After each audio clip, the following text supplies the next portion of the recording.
Au Vanuatu, le troc a toujours cours.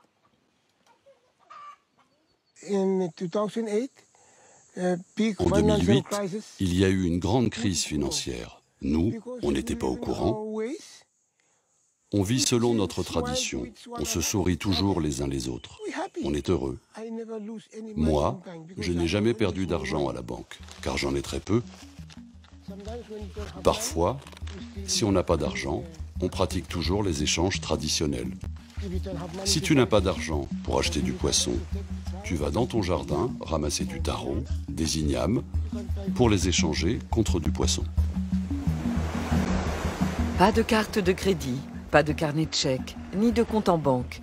Tout ça fait rêver et semble impossible aujourd'hui. Et pourtant, le Vanuatu, ancien condominium franco-britannique des Nouvelles Hébrides, a une fiscalité attrayante qui attire les investisseurs du monde entier. À Port Vila, la capitale, des établissements financiers et bancaires et des emplois salariés. Dans le reste du pays, pas de salaire. La population vit principalement de sa production agricole qu'elle troque. Comment ces deux économies totalement opposées parviennent-elles à cohabiter ?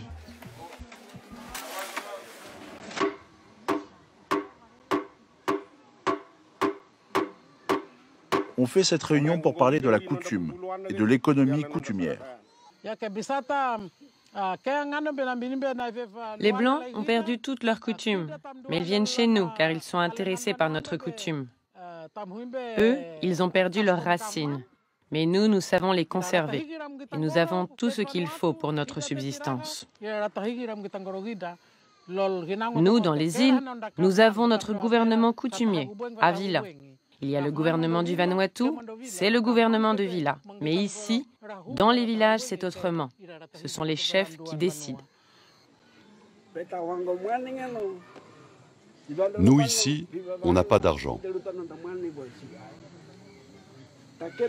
Mais si on a un cochon ou une natte, là, on a de la monnaie. Quand tu possèdes un cochon, tu te sens mieux. Tu as quelque chose qui représente une valeur.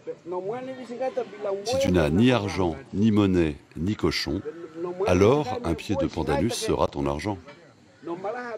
Ce que les Blancs appellent la monnaie, nous en avons beaucoup. On est riches. Dans d'autres pays, ils n'ont que leur monnaie. Mais nous, ici, on a aussi nos racines et on a beaucoup d'argent. Ce meeting a eu lieu dans un but précis.